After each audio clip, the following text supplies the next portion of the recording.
Alors, il est 16h05, je pense qu'on va pouvoir commencer. Donc, bonjour à tous. Je suis très contente de vous accueillir pour notre meet-up dédié au Nudge et d'ailleurs, c'est le premier meet-up que j'anime pour QCIT. Alors, pour commencer, je vais peut-être commencer par me présenter brièvement. Je m'appelle Léa, je suis chargée d'affaires publiques chez QCIT et aujourd'hui, je suis accompagnée de Marie, qui est notre responsable développement. Alors, pour information, le dernier événement de ce type que nous avons tenu était en octobre et il portait plutôt sur la ville intelligente. D'ailleurs, ce meet-up était venu clôturer notre série dédiée à la ville de demain. Peut-être quelques mots sur les aspects pratiques du déroulé aujourd'hui. Donc, on a prévu le même format que pour le dernier meet-up, à savoir une quinzaine de minutes pour chaque présentation des intervenants. Du coup, n'hésitez pas à poser vos questions dans la boîte de chat Zoom qui se trouve en bas de l'écran sur le bouton converser. En fait, on va se charger de collecter vos questions tout au long du meet-up et on va animer une partie questions-réponses avec les intervenants à la fin. D'ailleurs, Marie a posé une question. Est-ce que vous la voyez? N'hésitez pas à mettre des petits pouces si c'est le cas. OK. Donc, avant de commencer, j'aimerais vous dire quelques mots sur QCIT pour ceux qui ne nous connaissent pas. Alors, QCIT, ça veut dire ville quantifiée en anglais. Et nous sommes une entreprise bordelaise créée en 2014. En fait, notre mission, notre souhait, c'est de contribuer à rendre les villes plus agréables, efficaces et durables. Et pour faire ça, en fait, on modélise les comportements humains grâce à l'intelligence artificielle, ce qui fait de nous des spécialistes de la ville. Aujourd'hui, on a 2 cas d'usage principaux à notre technologie, à savoir la mobilité et l'aménagement urbain. Alors, pour illustrer notre travail sur la mobilité, je vais prendre comme exemple notre produit QCIT Bike. Donc, QCIT Bike, en fait, c'est un logiciel qui permet d'optimiser la gestion des opérations d'un système en libre service. Pardon. Excusez-moi, j'ai été perturbée par vos questions sur le chat. Donc, pour illustrer notre travail sur... Pardon, excusez-moi. Donc, QCitBack est un logiciel pour optimiser la gestion des opérations d'un système en libre service. Et en fait, l'un des problèmes principaux des vélos en libre service, c'est qu'il y a toujours des stations vides et des stations pleines, et ce qui peut incommoder l'usager, par exemple, s'il veut prendre un vélo ou en déposer un lorsqu'il a fini sa course. Et ce qu'il faut savoir, c'est que l'équilibrage de ces stations nécessite une intervention humaine de réassort. Et c'est là que QCitBike intervient. En fait, avec notre logiciel, les opérateurs obtiennent une feuille de route digitalisée qui va les assister dans leurs tâches quotidiennes. En gros, ils vont faire moins de routes avec les camions et ils vont optimiser la disponibilité du système. Et pour réaliser cela, QCitBike prédit le remplissage des stations de vélo et chaque jour, en fait, il va donner aux opérateurs, via un tableau de bord et une application, le nombre optimal de vélos à ajouter ou à enlever pour que le système soit parfaitement équilibré. De l'autre côté, le second usage de notre technologie porte davantage sur l'aménagement urbain, avec pour but final d'améliorer la qualité de vie en ville. Donc il s'agit de notre outil QCit Confort. Et en fait, il y a un peu plus de 3 ans, on s'est posé la question de comment mieux intégrer le citoyen dans la fabrique des villes pour que celle-ci soit plus inclusive et plus réfléchie. Pour résumer, QCit Confort, c'est un logiciel qui permet de modéliser la relation entre la perception humaine, c'est-à-dire un avis sur la ville à un instant T, et avec l'état de la ville. Donc, c'est une méthodologie qui est aujourd'hui brevetée. Et en fait, le principe est assez simple. On va aller sur le terrain, dans l'espace urbain, et poser des questions aux usagers de ces espaces. Du coup, c'est une enquête in situ qui va nous permettre de collecter des données que l'on appelle humaines, c'est-à-dire par exemple le sentiment de stress, le sentiment de confort, le sentiment de sécurité, de propreté, etc. Et toutes ces données humaines vont être croisées avec des données urbaines qui décrivent l'environnement, par exemple l'emplacement des routes, des arbres ou encore des espaces verts. Et c'est le croisement de toutes ces données qui sera restitué sous forme de cartographie, comme on le voit ici, qui va nous permettre de comprendre et de mieux percevoir les attentes des usagers, ce qui va faciliter leur prise en compte dans l'aménagement urbain. Alors, en fait, c'est du fait de notre spécialisation dans la modélisation des comportements humains, chez QCIT, on va s'intéresser à tout ce qui peut influencer le comportement des citadins dans la ville. Et du coup, après notre série de meet-up qui était dédiée à la ville de demain, qui était très axée sur l'industrie et la technologie, il nous a paru assez pertinent d'aborder un thème davantage sociologique. Et c'est comme ça que le nudge est apparu comme un sujet intéressant à étudier et en plus qui est d'une actualité brûlante. En fait, le nudge, ça veut dire coup de pouce en anglais et ça désigne des dispositifs légers, peu coûteux, qui vont encourager la population à adopter des comportements vertueux. Et en fait, avec la crise sanitaire actuelle, les exemples de nudge se sont multipliés.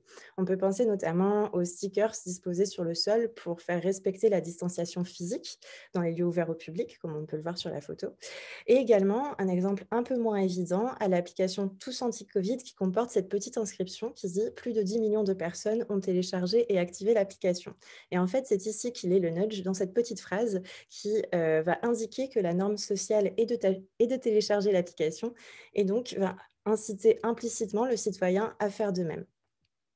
Cependant, si le nudge est un outil important dans la lutte contre la Covid, il est déjà utilisé depuis plusieurs années par les autorités publiques. Parce qu'en fait, dans les années 2010, il y a les pouvoirs publics de nombreux États ont commencé à créer des nudge units. Alors en France, il n'y a pas vraiment de nudge units, mais c'est la direction interministérielle de la transformation publique, qui est aujourd'hui représentée par Stéphane Giraud, qui est chargée de son développement.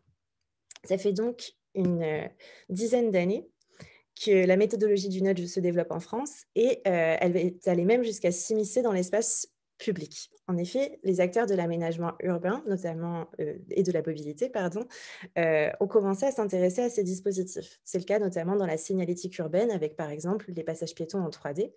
En matière également de propreté urbaine avec les cendriers sondages qui permettent de lutter contre le nombre de mégots dans les rues ou encore pour réduire les déchets dans les avaloirs. Et ça, c'est un exemple que nous allons voir avec Julia Barrault dans mes interventions.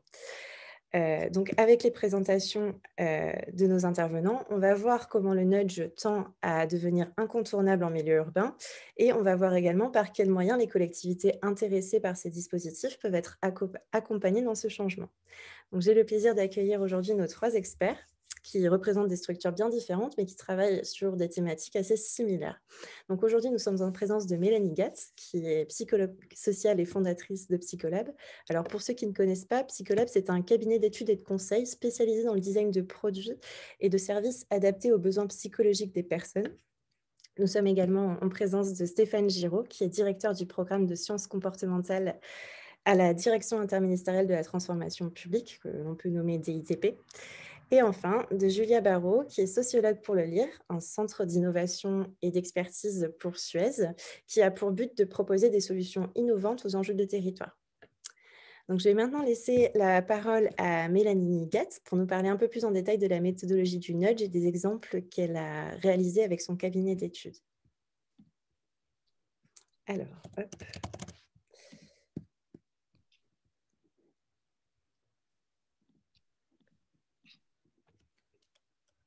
Bonjour à tous. Alors, j'attends juste le contrôle Pardon, de l'écran. c'est bon. Voilà, parfait. Voilà. Un petit temps de présentation. Moi, je vais commencer par me représenter. Donc, Mélanie Gatt. Donc, je suis psychologue sociale et fondatrice associée de Psycholab. Donc, on a un cabinet d'études et de conseils effectivement basé sur Lyon. Et on travaille donc avec les concepts de la psychologie sociale pour accompagner les organisations privées, publiques, à agir finalement pour la qualité de vie, pour améliorer la qualité de vie des usagers, des citoyens. Et ceci en vraiment comprenant les besoins et les comportements des personnes et en donnant des clés en fait à ces organisations-là. Donc aujourd'hui, voilà, j'ai le plaisir de venir vous présenter notre approche du nudge et surtout les travaux qu'on a pu mener, parce qu'on a beaucoup travaillé avec la SNCF et la RATP notamment. Vous avez vu peut-être sur les exemples présentés précédemment par Léa, un petit monstre à droite. Voilà, c'est quelque chose qu'on a pu travailler avec eux. Alors j'avance avec la présentation. Et effectivement, on voit aujourd'hui de plus en plus de nudge dans l'environnement urbain, donc c'était vraiment pertinent de faire ce meet-up aujourd'hui. Alors pour revenir sur cette définition du nudge, effectivement, c'est un dispositif non contraignant qui vise à inciter, encourager ou dissuader un comportement dans un contexte précis, et ceci en appliquant des leviers psychosociaux et surtout en ayant une connaissance assez fine de tous les déterminants qui vont nous amener à prendre une décision. Voilà, pour donner un exemple par rapport au nudge, vous voyez à droite le choix entre une pomme et un cookie. Le nudge va se situer vraiment avec ce principe fondamental-là qu'il laisse la liberté de choix à l'individu de prendre une décision ou une autre. Voilà, face à ce choix entre une pomme et un cookie, on pourrait opter, voilà, si on veut inciter à prendre les personnes à prendre les pommes, on pourrait proposer plusieurs solutions. Soit on laisse telle quelle, une solution un peu laisser faire, où on laisse les pommes et les cookies, puis on se rendra compte que les personnes vont majoritairement prendre les cookies parce que ça donne plus envie, c'est plus attrayant, c'est meilleur. On pourrait supprimer complètement le cookie et laisser la personne juste le choix de la pomme, et du coup on sait que forcément les pommes seront choisies. Et le nudge va s'insérer en fait entre ces deux options-là. Il va mettre en valeur en fait la pomme. Il va enlever tous les freins qui peuvent faire qu'on ne choisit pas la pomme. C'est peut-être plus chiant à manger parce que du coup, voilà, c'est pas coupé. Enfin, du coup, on va valoriser le fruit pour que les gens et plus les personnes, nous-mêmes, on ait plus tendance à faire ce choix plutôt que le choix du cookie. Donc, vous connaissez, j'ai voulu mettre l'exemple, parce que c'est un exemple assez connu, de la mouche dans les urinoirs de l'aéroport d'Amsterdam. Voilà, donc c'était pour inciter les hommes à uriner droit et que voilà, c'était pour réduire surtout les dépenses de nettoyage, et ils ont pu faire une réduction de 80% des dépenses de nettoyage. Ça n'apparaît pas. Bon, tant pis. Et du coup, dans les ouvrages de référence du nudge, à la base, donc voilà, c'est deux personnes qui sont à l'origine de ce concept, on pourrait dire. Donc, Cassian Stein et Richard Taylor, pardon. Et du coup, voilà, un économiste et un juriste qui ont écrit cet ouvrage de référence, Nudge, émotion, habitude, comportement, comment inspirer les bonnes décisions. J'avance. À l'origine de la réflexion, en fait, et nous-mêmes, on pourrait se demander, mais prenons-nous toujours finalement les bonnes décisions? Donc, l'image ici, elle peut faire sourire. Effectivement, on peut voir des personnes assez pleines de bonnes intentions. On voit des sportifs qui vont à la salle de sport. Donc, on peut se dire, voilà, ils sont motivés quand même à aller faire du sport. Et pourtant, au moment de monter pour faire le sport, ils font le choix de prendre plutôt l'escalator que l'escalier. Pourquoi? Du coup, on peut se dire, finalement, on ne prend pas tous les bonnes décisions. On a des décisions qui sont un petit peu contradictoires avec nos intentions. Une bonne intention, une bonne information, parce que là, c'est assez clair, l'espace de fitness est en haut, l'espace est assez lisible, pourtant, le choix n'est pas le plus raccord avec l'intention de départ de faire du sport. Donc, on peut se dire que voilà, nos décisions sont faussement logiques et faussement rationnelles, et que l'environnement, parfois, l'environnement physique, l'environnement social aussi peut venir nous amener à prendre d'autres décisions. Parce que là, on peut voir que finalement, il y a une opportunité dans l'environnement qui est assez attrayante quand même. L'escalator, voilà, qui va être moins coûteux pour nous et qui va être plus rapide aussi. Du coup, on va faire ce choix de prendre plutôt l'escalator plutôt que l'escalier. En fait, tout le temps, on a deux systèmes pour prendre nos décisions. Un système très rapide, très intuitif. C'est le système sur lequel on se base la plupart du temps pour prendre nos choix. On ne va pas trop réfléchir, en fait. On va prendre ces décisions de façon assez spontanée. Et heureusement, si on réfléchissait à toutes les décisions qu'on devait prendre, ça serait très, très fatigant à la fin d'une journée. Et on a un système beaucoup plus lent, beaucoup plus réfléchi qui va nous amener à nous poser et nous dire est-ce que je prends telle décision ou telle autre, et à réfléchir du coup par rapport à tout ça. Du temps que ça tourne. Désolée. Alors, nudger dans quel but? On pourrait se poser la question, est-ce que c'est éthique finalement aussi de nudger? Alors, en psychologie sociale, on a un peu cette phrase que nous sommes tous manipulés et tous manipulateurs.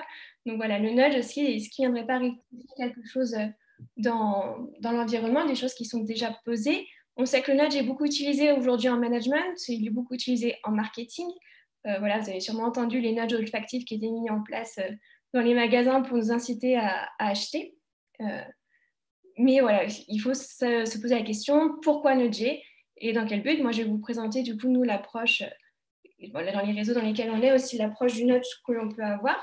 Donc, nudger pour changer les comportements, mais du coup, bien se poser la question de quel comportement on parle, de bien le définir et surtout de quelle intention de changement de comportement dans le temps on souhaite, parce qu'on sait que voilà, le nudge ne va pas avoir d'effet forcément sur un long terme. En tout cas, il y a très peu d'études aujourd'hui qui prouvent les effets du nudge sur le long terme. Donc, est-ce que le nudge est toujours la bonne solution suivant les comportements que l'on veut modifier?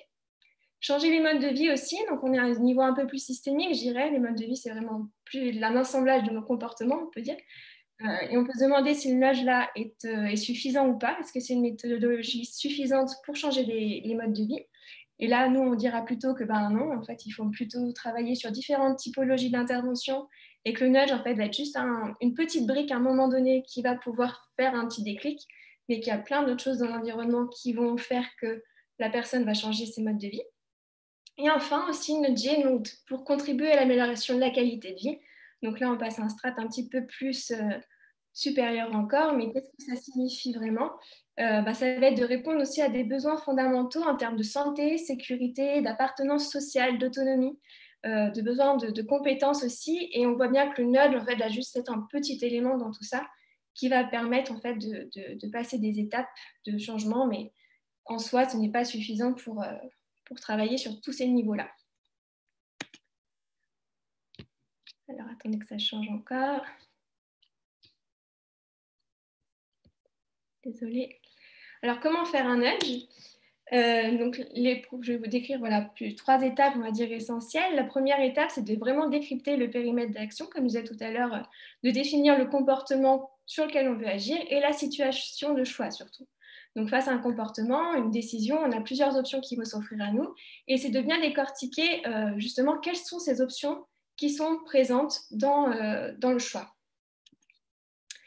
Et on va se rendre compte souvent que quand on travaille sur cet équilibre de choix, on va se rendre compte que les balances ne sont pas toujours très justes, que la balance coût-bénéfice pour certains choix n'est pas exactement la même pour tous, qu'il y a un déséquilibre en fait dans les ressources de l'environnement. J'ai voulu mettre ces images à droite parce que je trouve qu'elles représentent vraiment cette situation de balance qui n'est pas tout à fait juste. Alors la première, c'est celle d'une rue de Lyon. On voit bien que finalement, pour les vélos, il y a très très peu d'emplacement. En fait, c'est pas sécurisé, il n'y a rien du tout qui est mis en avant.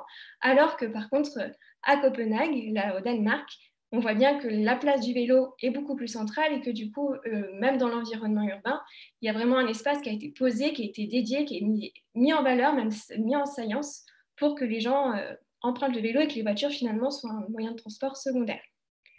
Donc voilà, on va travailler sur cet équilibre de choix et travailler sur les freins et des leviers stratégiques à mettre en place pour équilibrer cette situation de choix. Attendez pour le dernier niveau. Voilà, et du coup, la dernière étape, c'est d'évaluer l'impact. Donc, vraiment définir un impact de protocole, un protocole de mesure d'impact, de prototyper l'action et de tester, mesurer l'efficacité des choses mises en place pour voir surtout si ça n'a pas d'effet néfaste aussi dans la mise en place. Alors, je voulais vous montrer cet exemple, peut-être que vous connaissez, qui a été mis en place par l'association PEPS sur Lyon. Donc, c'était pour promouvoir la santé et le fait de prendre plutôt les escaliers plutôt que les escalators à la sortie du métro. Là, c'était la sortie de métro de Guillotière, donc dans le 3e, si certains connaissent. Et c'est vrai que quand on sort du métro, on a cette option qui s'offre à nous, donc l'image de gauche, escalator ou escalier, et on se rendait compte que la plupart des personnes prenaient l'escalator plutôt que les escaliers. Ils ont travaillé du coup avec un collectif d'habitants pour pouvoir faire un embellissement, on va dire, de l'escalier pour que les gens aient plus tendance à prendre l'escalier. Donc, ils l'ont embelli, ils ont mis des messages de promotion de la santé aussi. Ils se sont rendus compte au bout de 3 semaines à 1 mois de mise en place qu'il y avait une augmentation de plus de 350% de l'empreinte de l'escalier plutôt que l'escalator. Au bout d'un peu plus de mois, je crois, il y avait 200%, donc les gens maintenaient quand même leur comportement, le fait de prendre plutôt l'escalier plutôt que l'escalator. Et ce qui était intéressant, tout à l'heure, je parlais de la notion de choix, et c'est vraiment fondamental dans cette approche du nudge, parce qu'ils ont fait plusieurs conditions dans leur expérimentation, et en fait, dans une des conditions, ils ont supprimé complètement l'accès à l'escalator. Ils ont dit qu'il était en panne et qu'il ne fonctionnait plus. Du coup, les gens n'avaient plus que le choix de prendre l'escalier.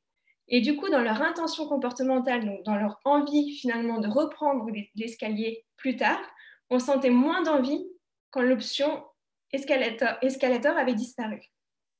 Donc vraiment, la notion de choix est déterminante. Les personnes souhaitent vraiment être maîtres finalement des décisions aussi qui se présentent à eux.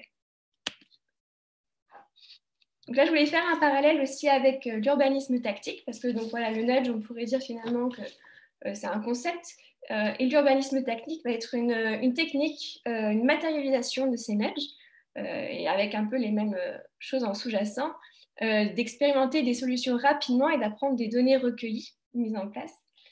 Et il y a 3 caractéristiques qu'on pourrait dire. Donc, un dispositif à moindre coût pour le nudge et un urbanisme tactique, une mise en place temporaire irréversible et une intervention à petite échelle. Le nudge peut vraiment prendre toutes les formes qu'on peut imaginer. Il peut être à la fois olfactif, il peut être visuel, il peut être physique, sonore, matériel, enfin vraiment plusieurs typologies. Et il y a vraiment aussi ce concept de pouvoir travailler avec les citoyens à un moment donné. Et on sait que ça peut être un plus aussi de travailler avec les citoyens sur la mise en place de ces nudges et en urbanisme tactique. Je voulais vous montrer aussi un autre exemple. Alors ça qui a été mis en place dans le sud-est de Londres, où il y avait des émeutes, des comportements antisociaux. Et du coup, il y a une agence de publicité qui a travaillé avec des taggers, des graffeurs, et qui ont mis des visages de bébés sur les devantures de magasins, donc là sur les stores. Et grâce à ces peintures, en fait, il y a une réduction de 18% des comportements antisociaux. On voit quelque chose aussi qui peut être assez rapide et efficace à mettre en place.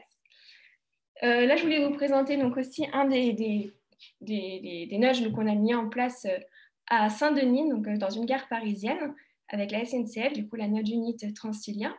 On se rendait compte en fait que voilà, les gens n'empruntaient pas les bons tunnels pour sortir de cette gare qui était assez petite. Voilà, beaucoup de flux, c'était assez compliqué. Et il y avait en place ce panneau sortie interdite, mais les gens empruntaient le tunnel quand même, quoi qu'il en soit, à forte proportion. Et à la place, du coup, nous, on a proposé la mise en place d'un sans-issue plutôt que le sortie interdite. Et à travers ce sans-issue, en fait, on venait mettre aussi du sens, de la signification sur le fait que c'était impossible d'emprunter ce tunnel. Un sens interdit, on peut avoir un petit comportement de réactance, on va dire bon, je vais le prendre quand même, je sais que la sortie est au bout, quoi qu'il en soit. Un sans-issue, on sait bien que non, je ne vais pas pouvoir sortir, à la fin, il n'y a pas de porte de sortie. Et on a mis en place aussi autre chose à l'entrée de la gare, notamment, voilà, il y avait des passages à gauche qui étaient très, très peu empruntés.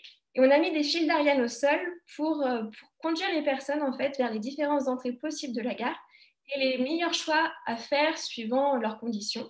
Donc voilà, s'ils étaient PMR, s'ils étaient avec des poussettes, s'ils étaient âgés, etc. Et grâce à la mise en place de ces nudges, du coup, on a baissé de moitié l'utilisation du tunnel avec le sens interdit. On a la partie gauche aussi qui était très sous-empruntée au sein de la gare. On a pu passer de 26 à 34% de flux en supplémentaire, on va dire.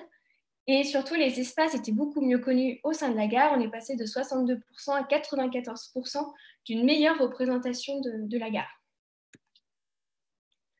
D'autres nudges aussi qu'on a pu mettre en place en gare bibliothèque François Mitterrand à Paris, donc toujours avec la SNCF, mais un autre service. Donc là, pareil, c'était pour inciter des comportements de gestion et de tri des déchets meilleurs en gare, pour que les gens ne jettent pas leurs déchets partout ou par terre. Et du coup, voilà, on a fait plusieurs expérimentations au sein de cette gare. Une première expérimentation, on a mis du coup ce grand sticker d'arbre à la proximité des poubelles qu'on ne pouvait pas changer dans le cadre de notre expérimentation.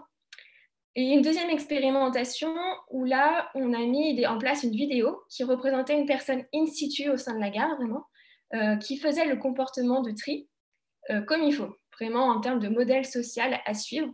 Et en plus, quelque chose de très situé où on pouvait vraiment s'identifier à la personne qui faisait le bon comportement.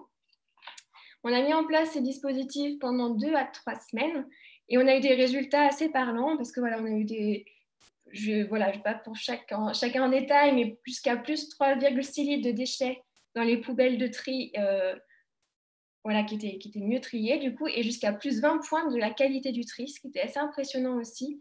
Du coup, la qualité des déchets qui étaient jetés dans la poubelle de tri était bien meilleure en fait, à l'issue de notre expérimentation. Et un dernier exemple que je voulais vous présenter, donc là je n'ai pas de résultat parce qu'on a vraiment été dans un processus plutôt d'accompagnement de SNCF Réseau sur la mise en place d'une stratégie nudge. Donc là c'était pour travailler sur la sécurisation à proximité des passages à niveau.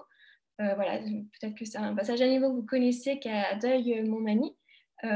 Et du coup, il y a un taux d'accident qui était assez conséquent.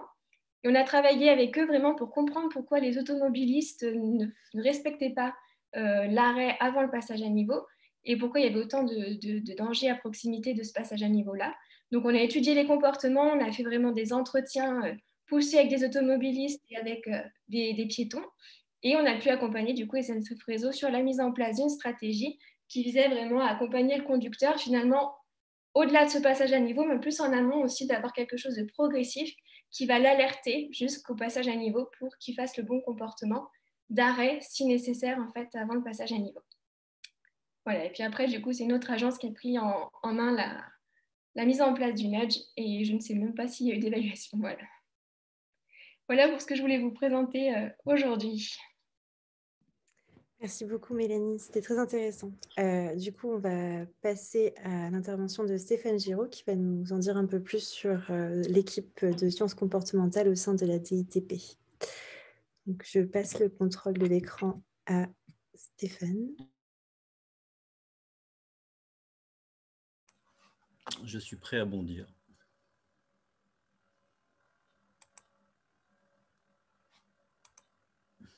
Alors, est-ce que j'ai réussi à faire quelque chose avec cet écran? Oui, mon Dieu, me voilà. Bonjour à toutes et à tous. Merci de m'accueillir dans vos bureaux ou dans vos salons. Donc, comme indiqué sur cette belle image, je m'appelle Stéphane Giraud. Vous voyez quelque part marqué gouvernement. En tant que représentant d'une structure interministérielle, je dois m'afficher avec cette étiquette gouvernementale. Qu'est-ce que j'y fais dans cet endroit, dans cette direction interministérielle de la transformation publique?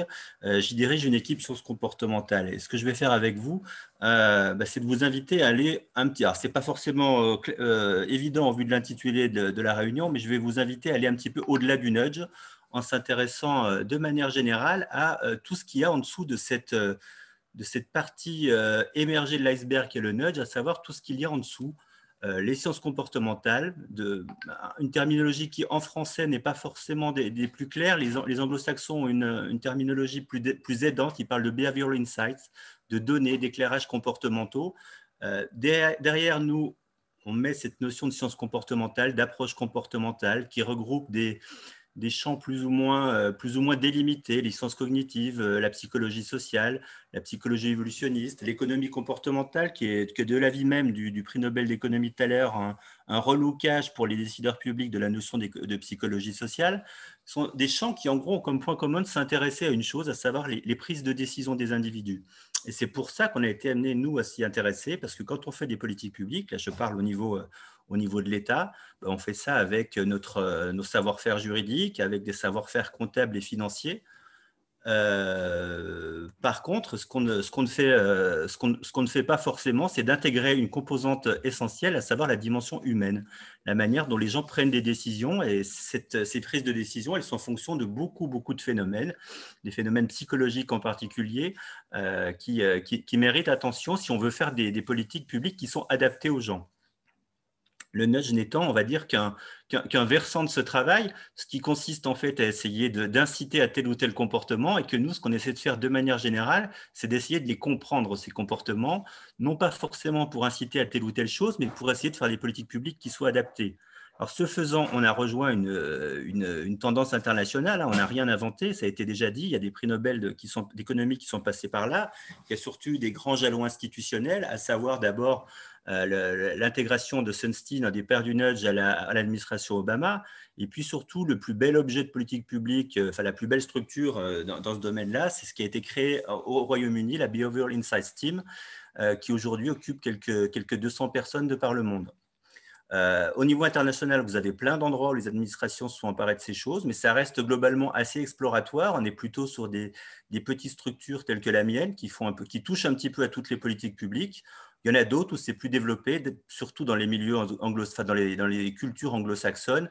Je pense à l'Angleterre, l'Australie, le Canada, qui ont des choses assez consistantes. Et puis, vous avez aussi des structures qui font plutôt de la veille dans les grands organismes internationaux qui également ont investi ce champ et essaient de le promouvoir. En France, très concrètement, on a commencé tout ça, on va dire en 2014 à peu près, avec une vraie montée en puissance depuis 3-4 ans au sein de la DITP. Mais je vais vous raconter très concrètement en quoi ça consiste. Aujourd'hui, je vous le disais, on essaie de faire en sorte que la prise en compte du comportement, sa compréhension et son utilisation, elle soit un peu plus fondamentale, elle soit plus native dans les politiques publiques. Ça veut dire d'une part qu'on essaie d'utiliser les connaissances et les méthodes des sciences comportementales en amont des politiques publiques, et de l'autre côté qu'on essaie vraiment de promouvoir une logique d'évaluation. Le comportement, c'est une chose fragile, c'est une chose évolutive. Il faut non seulement le comprendre, on peut de temps en temps essayer de les influencer, mais il faut de toute façon systématiquement évaluer ce qui est fait. Et ça, vraiment, c'est notre combat permanent. Et tout ça rejoint une méthode un peu globale qui nous conduit également à faire du design de politique publique, à faire de l'écoute usagée avec des méthodes quanti et quali, qui consiste en gros à un fondamental, à savoir que des politiques publiques, elles sont plus efficaces, plus adaptées quand on les fait avec leurs parties prenantes, c'est-à-dire les usagers, c'est-à-dire aussi les agents, mais aussi les décideurs publics qu'il faut de temps en temps aussi sensibiliser à leur propre biais.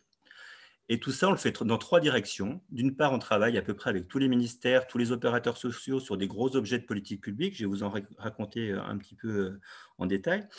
On travaille sur la simplification administrative. Je disais que notre enjeu fondamental, c'est la prise de décision. La prise de décision, elle est largement en fonction de la manière dont on traite l'information.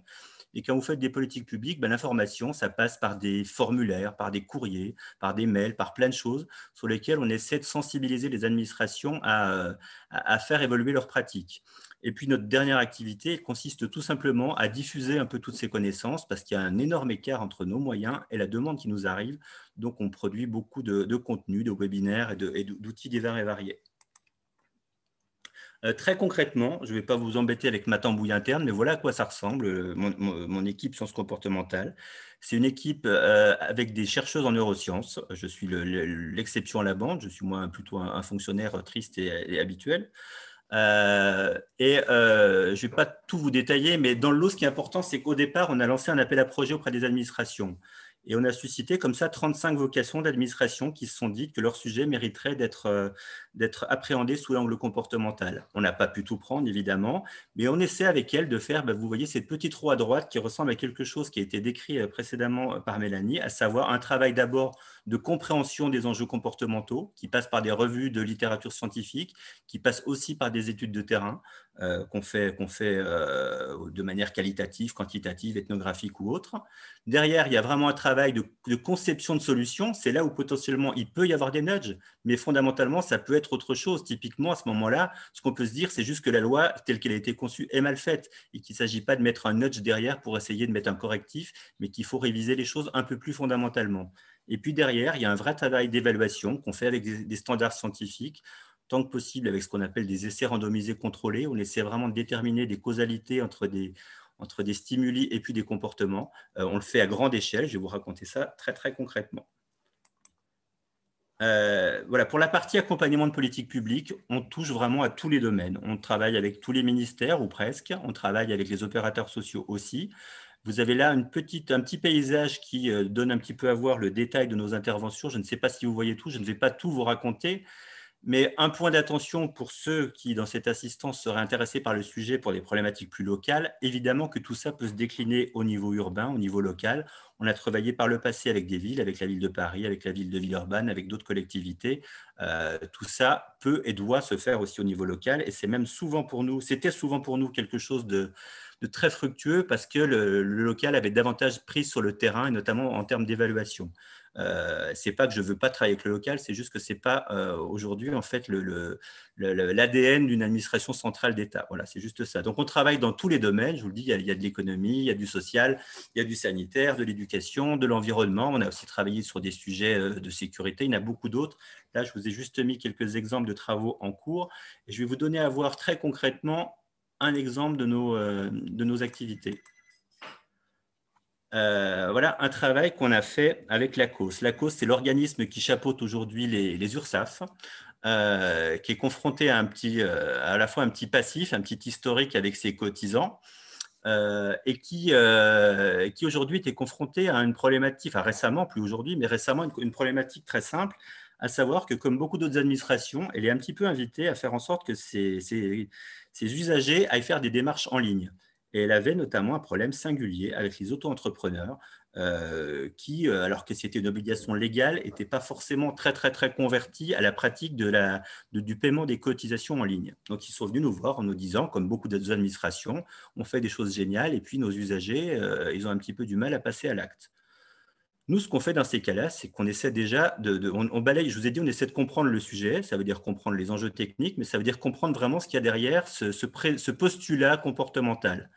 Et on a constaté qu'il y avait peut-être des choses qui posaient problème, enfin problème, c'est pas le mot, mais qui se jouaient du côté des usagers, parce que souvent les auto-entrepreneurs, par exemple, ils ont ça ressemble globalement à un auto-entrepreneur, à un être humain normal, qui n'a pas forcément un enthousiasme total pour le numérique, qui peut avoir des freins d'ordre individuel.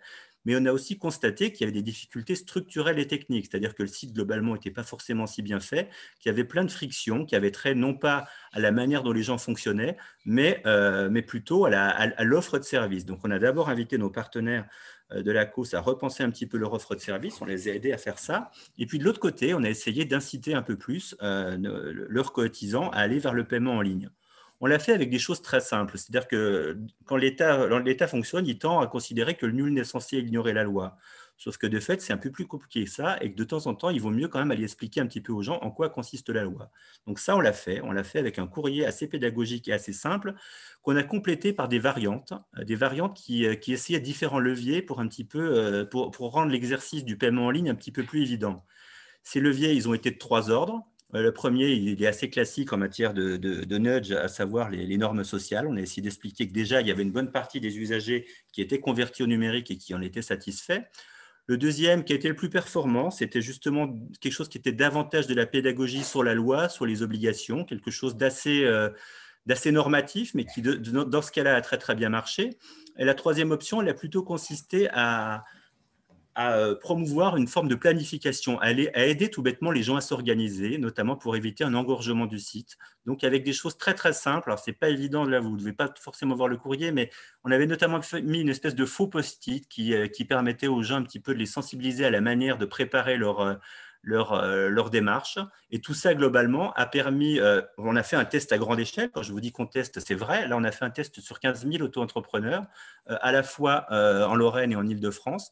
Et on a pu atteindre jusqu'à plus de 60% de progression du taux de paiement en ligne. Donc, pour nous, c'était concrètement un vrai et beau succès. Et le petit succès supplémentaire qu'il y a eu sur ce projet, qui nous tient encore plus à cœur, c'est que la direction de la COS, passé ça, nous a demandé un deuxième exercice qui est de sensibiliser leurs codir, leurs dirigeants, à leur propre biais cognitif. C'est un terme qui revient assez souvent quand on parle de nudge, à les aider à prendre des décisions qui soient un peu plus éclairées, potentiellement un peu plus prospectives. Et ça, c'est bien pour nous parce que c'est un de nos vrais credos, qu'il ne s'agit pas simplement d'essayer de voir en quoi l'individu, l'usager, le contribuable, le citoyen se comporterait de manière pas tout à fait optimale, mais surtout à la base, comment les politiques publiques sont conçues et comment elles doivent être le plus adaptées possible. Alors, je ne vais pas vous raconter toutes nos aventures, mais vraiment, on touche à tous les sujets de politique publique. En voici juste 3 exemples. Ça, le premier, c'est un travail qu'on a fait avec le ministère de l'Environnement et le Commissariat général au développement durable pour mettre en œuvre une directive européenne, à savoir l'obligation faite depuis le 1er janvier de mettre sur certains appareils un indice de réparabilité. Ben ça, c'est nous qui l'avons construit. On l'a construit avec l'administration, avec les industriels, avec des usagers, avec des tests, soit en magasin, soit en ligne avec Darty et la FNAC, pour construire un indicateur qui soit le plus clair, le plus parlant possible. Je ne vais pas tous vous les énumérer, pardon, mais il y a des travaux, par exemple, avec le ministère du Travail, pour essayer d'aider les jeunes en situation de décrochage de scolaire et aussi de formation professionnelle à s'engager dans des processus de manière plus pérenne. On travaille aussi avec la Mildeka, qui est une petite agence gouvernementale qui lutte contre les addictions. On travaille avec eux sur la question de l'exposition des enfants aux écrans. Il y en a plein, dans la santé, dans l'environnement, dans plein de domaines. S'il y a des sujets qui vous intéressent en particulier, je peux d'une part répondre à des questions, mais surtout, vous pouvez aller sur le site de la DITP, modernisation.gouv.fr. Tous nos travaux sont publics, c'est quelque chose auquel on tient particulièrement. Nous faisons ça avec vos impôts et avec une démarche scientifique. Tout ça invite à publier. Je vous disais, on a un sujet d'écart entre l'offre et la demande, ce qui fait qu'on fait beaucoup de publications. Vous pouvez également trouver ces publications sur plein de sujets sur notre site. On fait des webinaires, vous pouvez y participer, c'est gratuit. Et également, on diffuse tout ça dans les écoles de services publics notamment. On essaie d'intervenir pour que nos décideurs publics soient davantage sensibles à ces enjeux. Un dernier point, je vous l'ai dit un petit peu dans mon introduction, on travaille beaucoup sur la simplification administrative. C'est un enjeu majeur pour faire en sorte que des politiques publiques soient plus adaptées, mais aussi évitent de temps en temps d'aller dans le mur.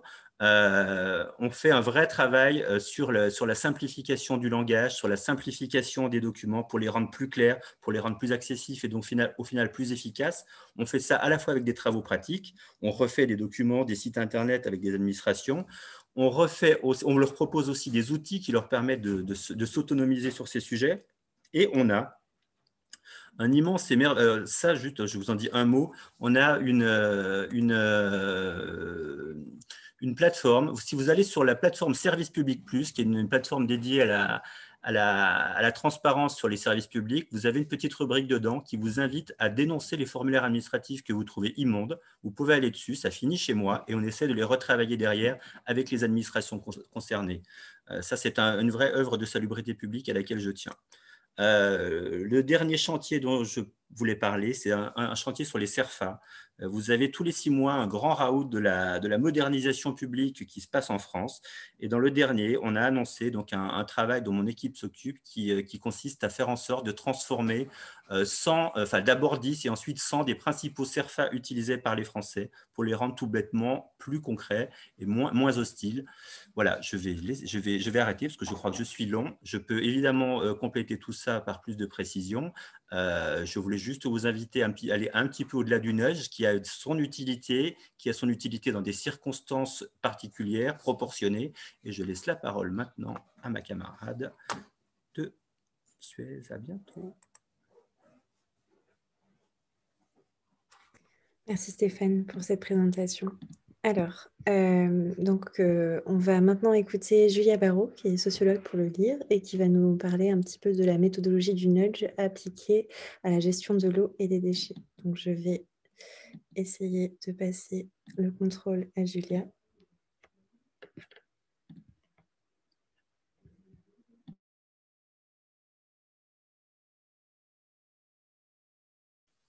Ah, ça y est, vous devez m'entendre maintenant.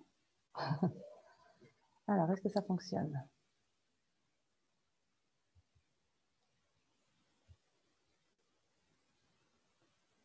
Pour l'instant, non.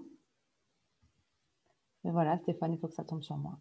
Tu as marabouté le... Ah, ça y est, ça fonctionne. Donc, du coup, effectivement, merci beaucoup à QCIT pour l'invitation à vous partager effectivement ce qu'on réalise chez Suez et particulièrement au sein du LIR, un laboratoire, un centre d'expertise et d'innovation sur l'eau, les déchets, la transition écologique, qui est un des centres de recherche de Suez. Et on travaille donc effectivement la thématique des nudges et des sciences comportementales, on va dire effectivement de façon un petit peu plus large depuis à peu près 2 ans. Alors, je vais commencer. Alors voilà, donc l'idée évidemment, c'est de parler plus particulièrement des domaines d'activité de l'entreprise, de Suez, autour de l'eau et des déchets. Je vais juste vous parler 2 secondes du LIR. Donc Suez, j'imagine que vous connaissez tous l'entreprise ou toute entreprise. C'est une grande entreprise, 89 000 collaborateurs à travers le monde, 29 000 en France.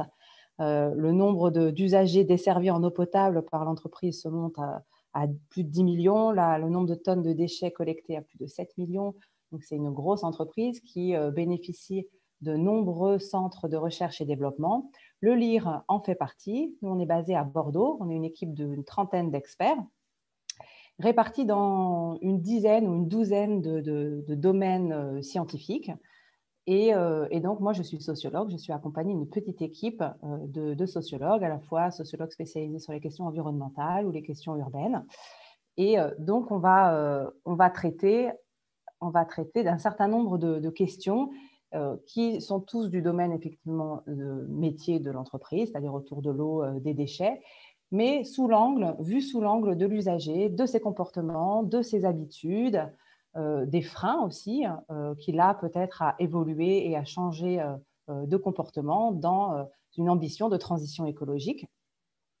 On a aussi comme ambition de pouvoir les impliquer le plus possible. Ça a été dit à la fois par Mélanie et puis par Stéphane, cette volonté d'impliquer les usagers dans toute la démarche finalement, à la fois en amont pour recueillir leur représentation sociale, leurs pratiques, leurs usages, leurs attentes aussi, les impliquer dans le cœur du mécanisme de changement, donc par le biais d'ateliers, de focus group, et puis aussi de pouvoir aller les revoir à la fin des processus, à la fin des démarches, des projets, pour évaluer sous l'angle de leur acceptabilité, de leur appropriation, les solutions et les différents outils qu'on aura pu mettre en place avec eux et pour eux. Donc, on travaille à la fois donc, sur le domaine de l'eau, notamment sur la réduction des consommations d'eau pour préserver la ressource en eau. On travaille aussi plutôt sur les milieux, la préservation de la qualité des milieux naturels, donc tout ce qui va être réduction des micropolluants à la source, qui sont contenus dans un certain nombre de produits qu'on utilise au quotidien. On va travailler sur l'amélioration du tri, des performances de tri, sur la réduction à la source des déchets. On va travailler sur d'autres sujets, comme celui de la précarité dans le domaine de l'eau, par exemple, qui ressemble à celui de la précarité énergétique, mais là, on se situe dans le domaine de l'eau. Voilà, on va travailler sur la propreté urbaine, enfin voilà, sur un certain nombre de sujets comme ça. Donc aujourd'hui, il était question du nudge. Donc du coup, voici une petite carte des expérimentations nudge qu'on a pu réaliser ou qui sont encore en cours aujourd'hui chez Suez en France, donc à la fois dans le monde des déchets et puis dans le monde de l'eau. Ça partait en fait, notre volonté de travailler sur ces sujets-là partait du constat que chez Suez, comme dans de nombreuses entreprises qui lui ressemblent, on est plutôt sur une entreprise d'ingénieurs, de techniciens, sur des métiers très techniques. Et donc, finalement, un petit peu comme le disait Stéphane tout à l'heure, on ne pense pas tout de suite ou toujours à l'impact ou des outils et de solutions qu'on va développer sur les usagers, mais aussi finalement à leur rôle et à leur possible responsabilité aussi sur un certain nombre d'impacts qu'ils peuvent avoir sur le service public. Je vais vous donner un exemple tout à l'heure très, très concret. En tout cas, c'était de dire que les solutions techniques, si elles sont importantes et parfois nécessaires, elles ne sont pas toujours uniques et que ça vaut le coup d'aller voir d'autres types de solutions qui relèvent directement des usagers. Et donc, en se disant, il faut agir à la source. Ça a différents avantages, ça a plusieurs avantages d'agir à la source. Souvent, ça coûte moins cher quand même que d'être sur des gros dispositifs techniques plutôt curatifs. C'est parfois, mais pas toujours, plus pérenne. Et puis aussi, c'est aujourd'hui, et nous on le sent vraiment fortement depuis quelques années, depuis 2-3 ans, c'est une attente très très forte des collectivités. Puisque en tant que gestionnaire des réseaux d'eau ou de la collecte des déchets, on est on est en lien très très direct avec les collectivités, qui sont nos premiers clients finalement, ceux qui signent les contrats. Donc, on a une approche vraiment très forte de terrain. Et ça nous donne aussi la possibilité d'expérimenter sur des territoires pilotes plein de choses. Et voilà. Et on sent vraiment que les collectivités ont une appétence aujourd'hui pour cette question du comportement, du changement de comportement, de la transition écologique, l'implication et la participation des citoyens, des usagers dans tout ça. Alors, agir à la source, c'est en partie utiliser un certain nombre de leviers d'influence. On en a parlé un petit peu tout à l'heure, Mélanie en a parlé, je ne vais pas revenir dessus, mais en tout cas, ça part du principe qu'essayer de voir comment traiter les causes plutôt que les conséquences des problèmes, et puis aussi responsabiliser les usagers. Par exemple, je reviendrai sur l'exemple après. De façon un petit peu, alors ce n'est pas une méthodologie qui est très originale, puisqu'aujourd'hui, la plupart des stratégies nudge qui sont mises en œuvre ressemblent peu ou prou à celle-ci, mais en tout cas, il était important pour nous, à la fois en interne, pour faire accepter ces nouvelles solutions qui étaient nouvelles pour l'entreprise, mais aussi vis-à-vis des collectivités avec lesquelles on travaille, de pouvoir montrer qu'on agit dans un cadre rigoureux, scientifique, quelque chose de validé, de partageable, etc., que les collectivités, notamment, puissent avoir une vue sur la démarche en entier telle qu'on la met en œuvre au LIR. Donc, on commence par réaliser un diagnostic sociologique. Alors, ça peut être effectivement des enquêtes de terrain, ça peut être des entretiens semi-directifs, des enquêtes quantitatives par questionnaire, ça peut être du micro-trottoir, de l'observation, etc. Pour dresser effectivement ce qu'on disait tout à l'heure, bien pour définir les pratiques qu'on cherche à faire évoluer, à bien comprendre les freins, les motivations, les leviers, les attentes, etc., les différents biais sur lesquels on pourra agir, bien définir les comportements et le comportement aussi auquel on souhaite atterrir, entre guillemets, sur lequel on souhaite atterrir. Ensuite, on va sélectionner évidemment avec la collectivité, on fonctionne souvent avec des sites pilotes, donc c'est difficile de travailler une stratégie nudge de but en blanc sur l'ensemble d'un territoire. Nous, on travaille souvent à l'échelle de communes, voire de métropoles. Donc, on commence par tester les choses à un niveau plus petit, à un niveau des sites pilotes, d'un quartier, par exemple, ou d'un bâtiment. On met en place, ça a été dit plusieurs fois, cette importance de penser le plus en amont possible le protocole d'évaluation. Alors, si possible, quantitatif, je le dis parce que je suis aujourd'hui un petit peu déformée par les attentes qu'ont à la fois les clients, mais aussi en interne, hein, d'avoir des résultats le plus quantitatifs et quantifiables possible. Donc, c'est vrai que souvent, quand on peut avoir des données quantitatives en termes d'évaluation, c'est le mieux, mais ce n'est pas toujours possible. Ensuite, donc, on a choisi, nous, de toujours mettre en œuvre des démarches participatives où on implique les futurs, utilisateurs du nudge à sa conception, à leur conception, en tout cas à leur création, etc. Donc, on fait des ateliers de design thinking avec les utilisateurs et on leur propose, souvent on est accompagné de quelqu'un qui fait de la facilitation graphique ou qui fait du design pour croquer en live finalement les idées des gens, pouvoir les matérialiser le plus vite possible. Et puis ensuite, donc parfois on organise un petit vote, etc. Alors, ou à l'échelle des participants à l'atelier ou de façon plus large sur le territoire pilote pour choisir les nudges qui vont être prototypés. Et puis ensuite, l'idée, c'est de les déployer, de les évaluer et de les déployer encore à plus grande échelle si l'évaluation a été concluante. Vous verrez que finalement, on n'est pas encore arrivé souvent jusqu'au déploiement à grande échelle. En fait, on n'est même encore jamais arrivé. Mais on ne désespère pas d'y arriver dans les prochains mois ou les prochaines années. Parce qu'en fait, c'est beaucoup moins facile qu'il n'y paraît quand même de mettre en œuvre toutes ces petites choses. Alors, j'essaie de passer à la diapo d'après, mais ça m'a l'air de bloquer. Ouais, ça ne marche pas.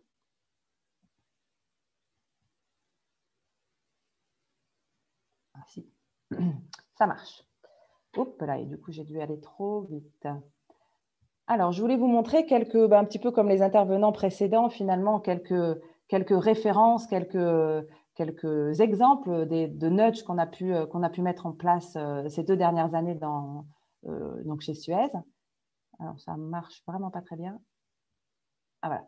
Donc, tout d'abord, on a travaillé sur le tri des déchets dans des espaces un peu spécifiques qui sont les espaces de bureau, voilà, qui ne sont pas toujours, qui sont comme les autres espaces, pas exempts de problématiques d'erreurs de tri ou même de volonté de trier. Donc, du coup, on a commencé par réaliser des enquêtes auprès des collaborateurs, notamment, donc ça, c'était sur une tour de bureau à La Défense.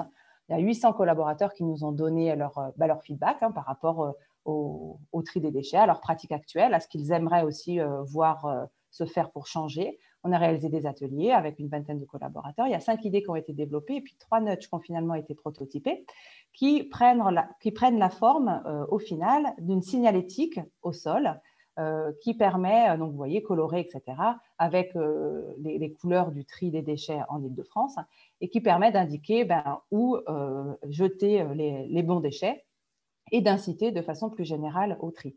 Le protocole d'évaluation ici était à la fois une caractérisation des erreurs de tri et aussi une pesée dans les étages, avec des étages où on ne faisait rien et des étages où on mettait en œuvre les nudges pour évaluer l'impact de ces solutions. Alors, pour l'instant, entre le Covid et tout plein d'autres choses, il n'y a plus personne pratiquement dans les bureaux où ça devait être fait, donc la phase de test est repoussée. Un autre exemple dont je voulais vous parler, qui pourra peut-être vous faire un peu sourire, mais ceci dit, vu du point de vue des exploitants des réseaux d'assainissement, ce n'est pas un petit problème. C'est la question des lingettes qu'on jette, que certains d'entre nous jettent dans les toilettes et qui posent de sérieux problèmes et de sérieux dégâts sur les réseaux d'assainissement et notamment les postes de relevage et les pompes qui se bouchent à cause de ces amas de lingettes qui se biodégradent, je ne sais pas comment on dit, enfin, ne sont pas du tout aussi biodégradables que c'est indiqué parfois sur le paquet. Et donc, ça finit par faire à colmater les pompes et à générer des interventions de terrain et puis des problématiques vraiment de remontée ou de débordement des eaux usées sur la chaussée, voire chez les particuliers, etc. Donc, on a réalisé encore une fois une enquête auprès des habitants d'Orléans Métropole. Donc, ça s'est fait sur la métropole d'Orléans, des ateliers. Et de ces ateliers, avec les habitants, sont sorties 2 idées. La première, elle paraît un petit peu prosaïque, mais lorsqu'on leur a présenté le diagnostic et les résultats des enquêtes qu'on avait pu mener, un des résultats, c'était justement que les usagers qui nous déclaraient jeter les lingettes dans les toilettes, c'était parce qu'ils n'avaient pas tout simplement de poubelle dans cette pièce de la maison. Et donc, les participants à cet atelier se sont dit, on va créer une poubelle, une petite poubelle en mode origami qu'on pourra remonter, on va pouvoir envoyer donc sous la forme d'une planche A4 dans une enveloppe avec une notice de montage que les gens pourront remonter eux-mêmes, parce qu'on sait que le fait de le faire soi-même ou de le faire avec les enfants, etc., ça va contribuer à l'appropriation aussi du geste, de pouvoir en parler aussi en famille de cette question-là. Donc, on livrait avec un premier petit sac plastique et puis évidemment avec un courrier qui expliquait, un flyer qui expliquait pourquoi est-ce qu'aujourd'hui on leur envoyait ces éléments. L'autre idée qui a été développée en atelier, ce sont 2 planches de stickers. Là, vous voyez l'exemple avec la grenouille, il y en avait un autre avec les hérons, qui sont 2 animaux emblématique, on va dire, de la Loire, avec un petit jeu de mots sympa, ici, jette malin, jette dans la poubelle, etc. Donc, pour l'idée d'installer ça sur les abattants des toilettes et que ça incite à jeter dans la poubelle et non plus dans les toilettes. Alors là, l'idée de l'évaluation, et pas l'idée, c'est ce qui a été fait et ce qui va encore être fait, c'est d'aller peser, d'aller installer des paniers où on peut peser la quantité de lingettes dans les postes de relevage dont je vous parlais tout à l'heure. Donc, on installe des paniers à l'arrivée finalement du tuyau d'eau usée. Et puis, au bout d'une semaine, on va le relever et on le pèse. Et c'est assez impressionnant, la quantité, vraiment, c'est plusieurs centaines de kilos par semaine dans certains quartiers qu'on relève de lingettes. Et donc, avant la mise en place des nudges et après. Là, on a subi le décalage la réserve électorale, le décalage des élections municipales, puis après le Covid, etc. Ça sera fait sur 2021. Donc, j'espère pouvoir vous donner des nouvelles peut-être un petit peu plus tard de ce projet-là, mais on y croit beaucoup parce que, c'est vrai qu'il y a un vrai problème, un vrai problème technique par rapport à ces lingettes, et puis d'agir directement à la source, responsabiliser les usagers, ça nous semble, en tout cas, c'est quelque chose qui n'a pas encore été testé, qui mérite de l'être. Un autre exemple que je voulais vous donner, Léa en a parlé un tout petit peu tout à l'heure, c'était par rapport aux déchets qui sont jetés dans la rue et notamment à proximité ou même carrément dans ce qu'on appelle des avaloirs. Donc, c'est des bouches d'égout en fait, qui vont servir à évacuer les eaux de pluie quand il pleut. Et sur certains réseaux, ces canalisations, entre guillemets, l'eau est directement rejetée au milieu naturel. Donc, ça peut être dans la mer, dans les rivières, dans les lacs, etc. Et donc, vous imaginez que tout ce qu'on jette ici se retrouve potentiellement directement dans les milieux aquatiques. Donc, il y a un gros enjeu qui est lié à la fois à la gestion des eaux de pluie, mais aussi à la propreté urbaine, pour limiter ce geste de jeter des déchets dans ces dispositifs. On a fait à peu près la même méthode que d'habitude. Il y a donc 3 idées de nudge, des stickers qui sont sortis des ateliers, qui sont ces grands stickers finalement qui viennent recouvrir la totalité de la plaque, de l'avaloir, et qui incitent, donc d'abord qui attirent le regard, c'est quelque chose qu'on n'a pas l'habitude de voir sur l'espace public, puis ensuite, qui va faire le lien avec des pratiques. Donc là, on était sur Marseille, c'est pour ça que vous voyez une des 3 images qui reprend la métaphore footballistique chère à Marseille avec le but, le carton rouge quand on jette dans l'avaloir, et puis vous voyez ces petits pas avec des crampons qui amenaient à la corbeille de rue, et la corbeille de rue était équipée d'un but. Donc, on marquait le but, effectivement, quand on jetait ces papiers dans la corbeille de rue. Vous avez les animaux de la rade de Marseille pour le sticker du dessus, et puis les symboles de la sortie à la plage en famille le dimanche pour l'autre. Donc voilà, l'idée vraiment d'interpeller et de responsabiliser les usagers. Il y avait aussi une petite inscription pour donner à voir pourquoi est-ce qu'on faisait cette démarche. Là, l'idée, c'est compliqué, là, pour le coup, en termes d'évaluation du nombre de déchets, de la quantité de déchets jetés. Alors, il existe des solutions techniques avec des capteurs, etc., mais c'est quand même assez compliqué, typiquement, là, à évaluer. On s'est heurté aussi à des complications avec la métropole de Marseille pour mettre en place ces nudges. Donc, on a voilà, les jolis prototypes, mais les devis pour les faire, mais ils n'ont pas encore été installés. L'exemple suivant, je vais passer rapidement. En plus, ce n'est pas nous qui l'avons fait, celui-là. C'est une étude qui a été commandée en 2017. Donc, vous voyez, ça date quand même un petit peu, par la métropole de Marseille à la BVA Nudge Unit. Et donc, ils ont fait tout un protocole aussi et sorti un nudge book de 31 idées pour travailler sur la propreté urbaine. Il y a 14 nudges qui ont été retenus. Et puis alors là, la métropole s'est heurtée, je ne connais pas exactement les détails, mais à des problématiques de droit d'auteur vis-à-vis des nudges. Enfin, vis-à-vis des nudges, en tout cas vis-à-vis des dispositifs. Tous n'étaient pas des nudges, mais des dispositifs qui ont été imaginés. Et donc, à ma connaissance, il n'y a aucun de ces dispositifs qui n'a vu le jour à Marseille. Voilà. Donc, vous voyez, ce n'est pas toujours si facile. Ou en tout cas, voilà, il faut vraiment prendre en compte aussi des dimensions de gouvernance parce qu'on s'adresse directement aux usagers. Souvent, on est sur l'espace public, donc ça a quand même de multiples contraintes. Cet exemple-là, qu'on a réalisé avec au LIR, donc avec une école de design bordelaise, avec des étudiants en 2e année, l'idée, c'était de travailler à l'optimisation de la collecte des déchets, ce qu'on appelle issus de la consommation nomade. Alors, c'est en fait les déchets issus des fast-food, enfin, les emballages de fast-food, pour faire rapidement, qui s'amoncellent dans les corbeilles de rue, qui les remplissent très, très vite, et puis après, qui débordent sur le trottoir, etc. Donc, l'idée, c'était de travailler avec les étudiants à ce qu'ils designent ou une nouvelle forme de corbeille, ou, comme ça a été le cas du projet qui a été retenu, des modules qui viennent se clipser directement sur les corbeilles existantes. Donc, en termes d'investissement, c'est quand même plus intéressant, pour permettre le tri. Et puis, on a accompagné ces dispositifs encore une fois, de signalétique. Alors, vous voyez quelque chose qui a été apposé au sol en haut, voilà, où on anime en même temps les réseaux sociaux avec une question qu'on pose et la réponse sur le Facebook de la métropole de Bordeaux.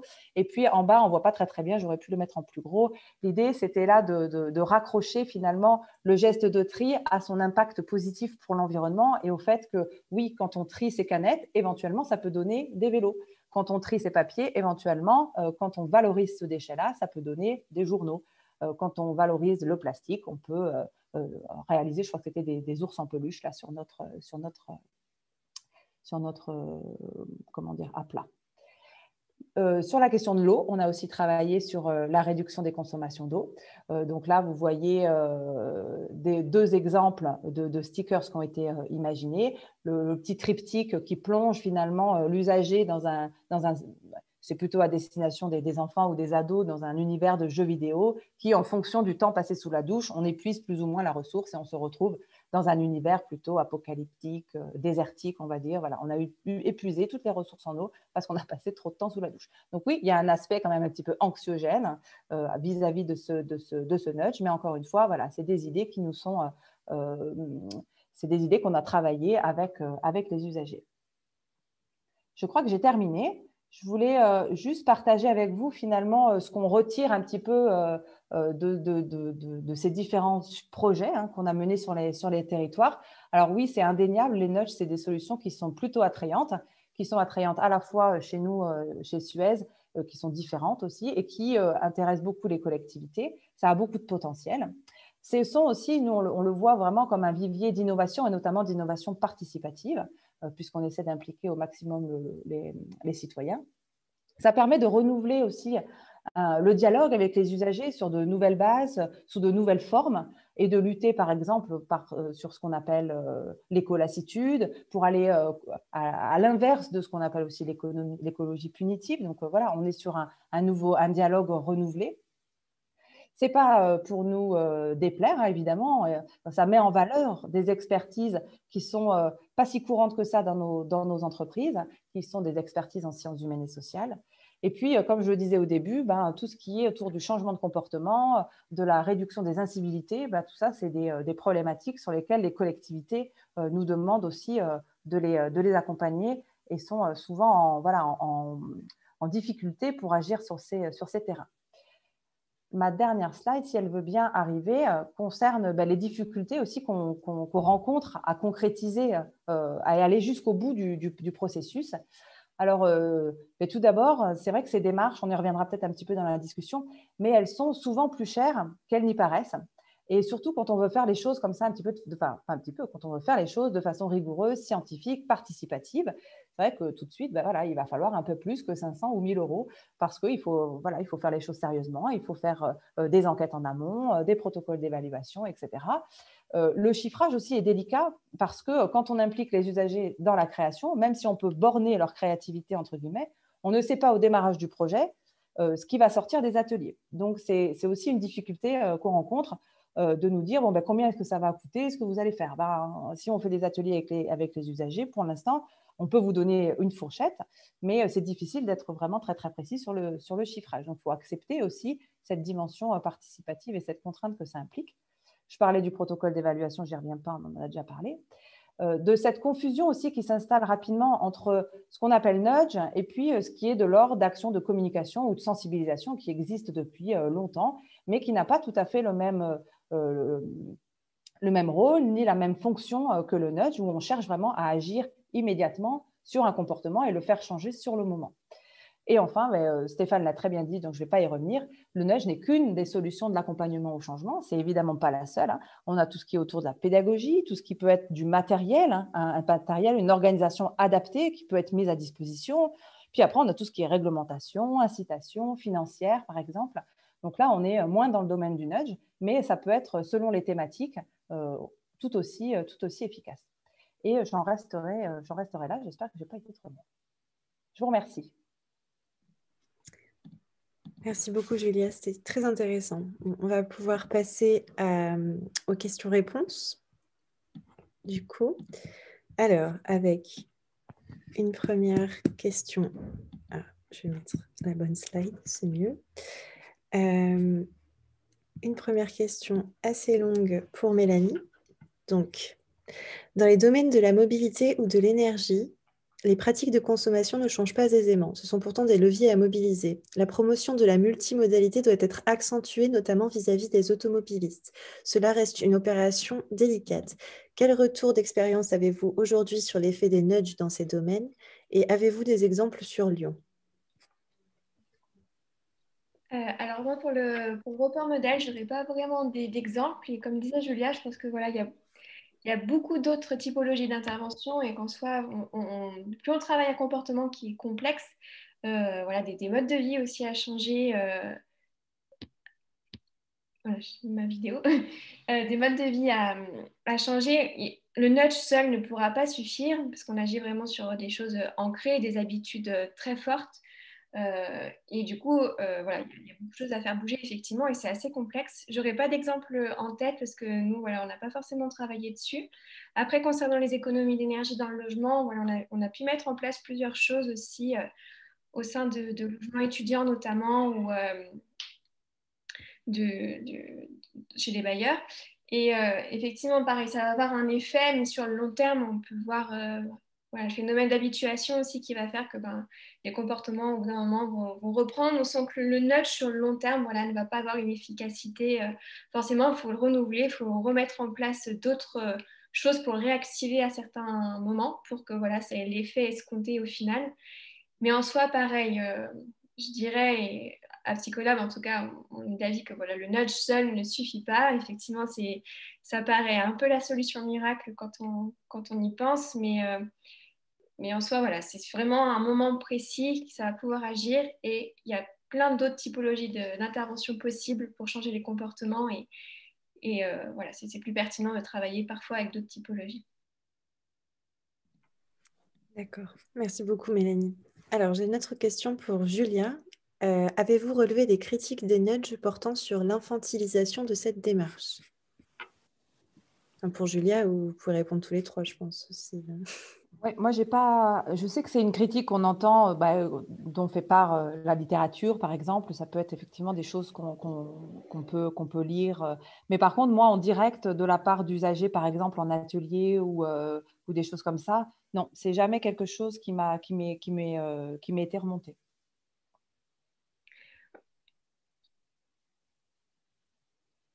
Ah, Stéphane, ton micro est coupé.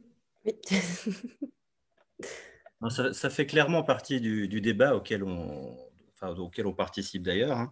Quand Sunstein et Thaler ont créé ont conceptualisé le nudge, à la base, ce qu'ils ont vraiment conceptualisé, c'est leur doctrine du paternalisme libertarien, à savoir quelque chose qui, dans un contexte américain, essayait de trouver une sorte de troisième voie entre le non-État et l'interventionnisme étatique.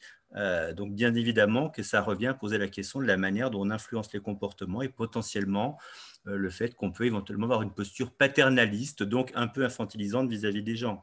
Mais après, pour moi, la question, elle ne se limite pas au nudge, c'est une question plus générale sur l'intervention étatique, sur l'intervention de la puissance publique sur la sphère privée. Il y a, y compris au niveau de la réglementation, y compris au niveau de la fiscalité, enfin, même quand on communique, il y a une manière de s'adresser aux gens qui est plus ou moins orientée vers la pédagogie, vers des choses un peu plus directives et qui parfois peuvent sembler effectivement infantilisantes. C'est pas pour moi, enfin, il y a quelque chose qui est encore plus fort quand on parle de nudge parce qu'on touche à l'intime de la prise de décision, donc il faut être encore plus attentif à ça. Il y a pour moi moins un sujet d'infantilisation que d'éthique, que nous, on essaie d'aborder au travers d'un certain nombre de réflexions systématiques sur nos projets, à savoir, est-ce que l'intervention est transparente? Est-ce que les gens comprennent qu'il se passe quelque chose, qu'on essaie de leur faire quelque chose?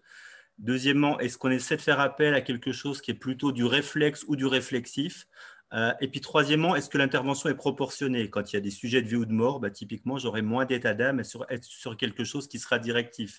Mais en tout cas, il faut avoir cette réflexion systématique et il faut, comme je le disais aussi, être très transparent sur ces travaux parce qu'effectivement, il faut que les gens puissent être en mesure d'apprécier la qualité, l'intention de ce qui est fait.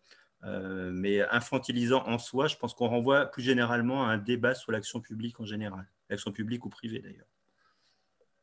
De notre côté, effectivement, c'est une réflexion qu'on a pu avoir de la part d'associations quand on avait participé à une table ronde pour la métropole. Et la réaction avait été faite par rapport à des dispositifs de tri du coup qui avaient été nudgés et très colorés, en fait, de couleurs très vives. Donc vraiment dans la nature même du dispositif. Et c'est vrai qu'en fait, peut-être dans les leviers ou dans l'application de certains leviers, on va travailler avec des éléments très saillants, très colorés ou des pictogrammes qui peuvent renvoyer à une notion d'infantilisation.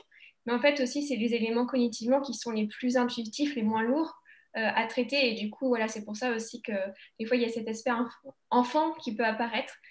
Mais c'est juste que cognitivement, en fait, aussi, c'est plus simple à interpréter.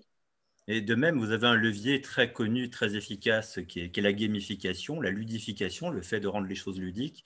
Évidemment, on fait appel à des mécaniques psychologiques qui peuvent parfois sembler un petit peu infantilisantes, mais c'est aussi une manière de simplifier la vie des gens sur certaines choses, très honnêtement. Exactement. D'accord, merci pour votre réponse à tous les trois. Alors, j'ai une autre question pour Stéphane. Nous avons quelqu'un qui est intéressé par ce que vous avez nudgé ou les solutions trouvées dans le contexte actuel de la crise sanitaire. Un vaste débat, mon Dieu. Alors, je n'ai pas trouvé de solution à la crise sanitaire. Déjà, je m'engage sur ce point. Dommage. Je n'ai pas trouvé de solution, sinon on ne serait pas tous dans nos situations. Après, on a été beaucoup sollicités sous des angles très, très divers, en fait. L'angle le plus évident sur lequel on pense à nous éventuellement, c'est d'essayer un petit peu de faire des communications plus engageantes sur ces sujets. On a travaillé avec le service d'information du gouvernement, mais très honnêtement, c'était assez périphérique et on était plutôt sur des sujets techniques. On n'a jamais voulu ni prétendu avoir édicté une quelconque forme de doctrine sur le sujet. Donc, on était plus sur des sujets périphériques. On a par contre été beaucoup plus interrogé, sollicité sur du fond, à savoir essayer de comprendre ce qu'il en était du déconfinement, du confinement, de la manière dont les gens fonctionnaient dans ces contextes, et plus précisément dans des contextes particuliers qui peuvent être le contexte de l'école, le contexte des transports, essayer de mettre un peu de connaissances comportementales sur ces sujets. La principale difficulté étant qu'on n'avait pas forcément de référence. Donc, c'est dur d'avoir de la littérature scientifique là-dessus ou alors de manière un petit peu analogique. Donc, on n'était pas toujours très, très outillés. Après, ce qu'on a fait très concrètement, c'est aussi accompagner des administrations diverses et variées sur des effets collatéraux ou intrinsèques de la pandémie. On a beaucoup travaillé, par exemple, sur le fonctionnement des EHPAD. Essayer là, très pratiquement, on a été sollicité par le ministère de la Santé sur la question de comment essayer d'éviter l'usure du personnel dans les EHPAD. Des gens qui étaient très, très sollicités, là je parle plutôt de la première vague, hein, qui étaient très, très sollicités, qui étaient dans le dur, qui faisaient de leur mieux et qui par moment pouvaient pas tout gérer. Donc on a essayé on a investigué ce sujet là, par contre avec du terrain, bon, du terrain fait un peu à distance, mais du terrain avec les personnels concernés. Pour essayer, en l'occurrence, non pas de trouver des nudges pour les transformer en surhommes, mais plutôt d'inviter l'administration à leur simplifier la vie, notamment en termes de communication. Parce que je ne sais pas forcément quelles sont les bonnes choses à dire tout le temps, mais par contre, je sais qu'il ne faut pas en dire 50 à la fois. Ça, c'est une évidence. Donc, essayer de faire des choses qui intègrent l'idée d'usure mentale, qui intègrent l'idée de limitation de la charge cognitive. On a amené un petit peu de frugalité communicante, en tout cas. On a travaillé sur plein d'autres choses, sur le sport à domicile avec le ministère des Sports. On a travaillé sur les arnaques liées au Covid avec la DGCCRF. Il y en a eu plein et on continue encore aujourd'hui. Là, on travaille avec la CNAM sur comment faire en sorte que le testé alerté protégé fonctionne mieux, par exemple. Là aussi, en n'allant pas forcément chercher à culpabiliser ou à manipuler les citoyens, mais plutôt en travaillant avec les agents de la CNAM qui font de l'écoute, qui font des questionnements sur la manière de remonter la manière dont les gens ont été contaminés pour rendre ça plus efficace et moins pénible. Je dis vraiment, je radote sans doute, mais le principe vraiment, c'est de simplifier la vie des gens tant que possible. Et de temps en temps aussi d'orienter des comportements, mais ça, pour moi, ça reste presque marginal. D'accord. Merci Stéphane pour cette réponse complète. J'ai une autre question pour Mélanie et Julia. Comment concrètement mesurez-vous l'efficacité des nudges, entre parenthèses, enquête, compter les passages, observation? Je vais laisser pas Léa, pardon. Je vais laisser Mélanie répondre parce que je crois que c'est ma collègue qui l'a posé. Donc, elle sait ce qu'on fait et elle sait les limites et les problématiques qu'on rencontre. Et c'est pour ça, je pense qu'elle pose la question pour savoir ce que vous faites, vous, peut-être de mieux, de différent. Ça rejoint beaucoup ce que vous avez pu présenter parce que voilà, nous, pareil, on a nos protocoles qu'on va mettre en place, on va établir des indicateurs avant même de lancer la démarche. Du coup, voilà, dès qu'on a établi ce qu'on va pouvoir mettre en place, des indicateurs qu'on va pouvoir évaluer avant et après la mise en place de notre nudge. Et effectivement, ça va passer par, vous l'avez expliqué, des pesées, du comptage. On va faire des enquêtes aussi, du coup, les indicateurs qu'on aura mis en place en amont et en aval sur des questionnaires. Et puis, on va essayer d'aller fouiller aussi des éléments plus psychologiques, on va dire, en termes d'intention, je veux dire, d'attitude vis-à-vis du sujet traité. Voilà, évaluer du coup un aspect vraiment très comportemental et un aspect très psychologique à travers la mise en place du nudge. Mais Si je peux me permettre un petit complément, je peux? Oui. C'est un enjeu vraiment fondamental, hein. Tout ça, sinon, c'est de la magie si on ne mesure pas l'impact. Et concrètement, nous, quand on travaille avec l'administration, systématiquement, en même temps qu'on essaie de comprendre leur sujet, on leur demande ce qu'ils ont comme données. Quitte à devoir construire ces données s'ils ne les ont pas, mais je le redis, l'essentiel du temps qu'on passe dans nos projets, c'est la partie évaluation qui consiste, j'évoquais des essais randomisés contrôlés, à savoir donc des interventions où on a des groupes témoins et puis des groupes sur lesquels on fait différents arbres d'intervention avec des grosses volumétries. Et pour moi, c'est sans doute pas praticable partout, hein, clairement. De temps en temps, on fait des choses un peu différenciées, on fait des choses plus qualitatives, plus de l'ordre de la data, enfin des choses diverses et variées, mais c'est fondamental. Et ça, c'est quelque chose qui peut prendre beaucoup de temps. C'est ce qui nous aussi peut poser problème vis-à-vis de nos partenaires, qui généralement viennent chercher des solutions pour hier. L'essentiel de ma vie consiste à faire une espèce de dialogue entre la pensée politique et la pensée scientifique, qui sont deux choses pas forcément toujours compatibles. Et non seulement c'est long, mais ça doit être renouvelé. Mélanie l'a dit, il faut vérifier régulièrement qu'une intervention, elle continue encore à fonctionner. Je reviens sur cette histoire de pandémie. Typiquement, vous avez pu avoir tel type de message qui fonctionnait à un moment, puis qui ne fonctionneront plus à d'autres. Il y a un moment, au tout début de la pandémie, vous pouviez avoir un message sur l'empathie vis-à-vis des autres, vis-à-vis des soignants, qui marchait plutôt bien. Il y a un moment, les gens ils passent à autre chose. Donc, il faut trouver d'autres leviers et les évaluer systématiquement. Pardon, je vous accapare. Effectivement, voilà, c'est vraiment fondamental et nous aussi, on voit vraiment les difficultés ou en tout cas que c'est pas fait, vraiment pas fait en permanence en fait. Que ce soit du nudge ou une autre action mise en place, les collectivités ou autres ont pas souvent c'est pas le mot logique que je voulais, mais logique de l'évaluation. Et c'est quelque chose, un message à faire passer, en tout cas, l'importance de cette phase d'évaluation pour les acquis, pour transférer ailleurs, en fait, ce qui a été mis en place, pour optimiser aussi. Euh, et c'est vraiment un message à faire passer, en tout cas, qui est pas toujours entendu. Et ce qui fait aussi que c'est pour ça que pour évaluer sur le long terme aussi, c'est très difficile. Parce que du coup, ça nécessite effectivement de l'argent derrière pour pouvoir nous travailler. Et du coup, c'est même nous, des fois, on aimerait pouvoir évaluer à plus 6 mois, à plus 1 an, plus 2 ans, pour voir l'effet du nudge, l'effet d'une action sur le long terme. Mais c'est rarement, enfin, c'est jamais fait, quoi. C'est rarement fait, et sinon on bascule dans un exercice qui est du registre de la créativité. On va un petit peu faire une collection de biais cognitifs, voir les leviers qu'on peut mettre en face, et puis se faire un chouette exercice où on a des idées, qui est bien, qui est sympathique, qui est de la co-construction si on veut, mais qui est parfois assez peu construit, et puis surtout pas du tout évalué. D'accord, merci pour votre réponse. Alors peut-être une dernière question avant de conclure. Une question pour Julia. Comment gérer l'optimisation d'un dispositif mis en place d'un point de vue budgétaire? Le coût de l'optimisation est-il partagé par l'agence et le client? Oula, vaste question. Tout dépend de ce qu'on appelle l'optimisation du dispositif.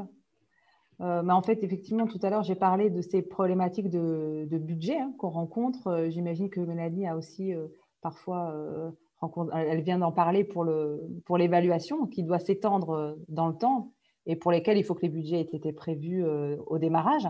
Et ce n'est pas toujours le cas, d'autant qu'on se heurte aujourd'hui. Donc, le nudge a vraiment le vent en poupe. Tout le monde en parle. Enfin, tout le monde, j'exagère un peu, mais en tout cas, on sent qu'il y a un intérêt réel. Et ce qu'on a, et d'ailleurs, même toi, Léa, quand tu l'as présenté tout à l'heure, tu as dit des solutions peu coûteuses et facilement reproductibles. Enfin, je ne sais plus comment tu l'as présenté, mais c'est aujourd'hui le message qui est souvent véhiculé, c'est que ça ne coûte pas cher du tout. Et c'est vrai que quand on voit des stickers quelque part, etc., on se dit, bon, bah oui, non, mais ça ne va pas coûter bien cher de faire ça.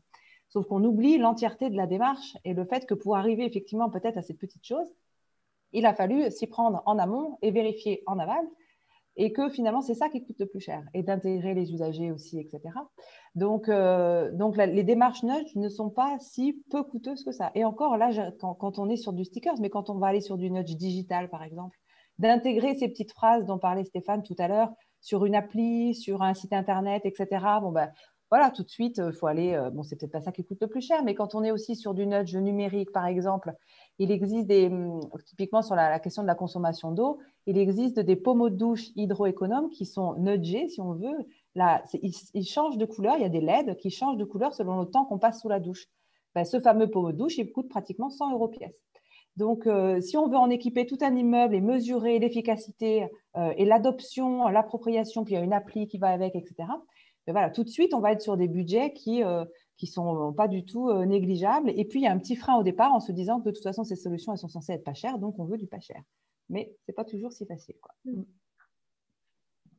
Je vous remercie, Julia, pour votre réponse. Je vous propose que l'on conclue sur ces mots. Du coup, ce n'est pas le plus positif. On peut conclure sur un truc un peu plus fun. Oui. L'histoire du prix, c'est avant tout une affaire de coût-bénéfice, c'est-à-dire le prix doit être proportionné à ce que ça coûterait si on ne le faisait pas, en fait, quoi. D'accord, c'est une réflexion assez intéressante, effectivement. Malheureusement, nous n'avons plus que 2 minutes avant la fin de notre réunion. Donc, du coup, j'en profite pour remercier nos 3 intervenants pour la qualité de leur présentation. Pour ce qui concerne la suite, on va faire une petite synthèse de ce qui a été dit aujourd'hui, qui sera envoyé aux participants. Et dans ce petit résumé, justement, on va répondre aux questions qui n'ont pas pu être posées maintenant. D'ailleurs, nous sommes en train de réfléchir au thème de notre prochain meet-up, donc avec qui, on l'espère, pourra se tenir en présentiel cette fois-ci. Du coup, n'hésitez pas à nous envoyer des suggestions de thèmes sur nos réseaux sociaux ou par email. Et voilà, donc je vous remercie à tous pour votre présence aujourd'hui et je vous souhaite une très bonne journée à vous tous et à très bientôt. Au revoir. Merci à tous. Au revoir. Merci, au revoir.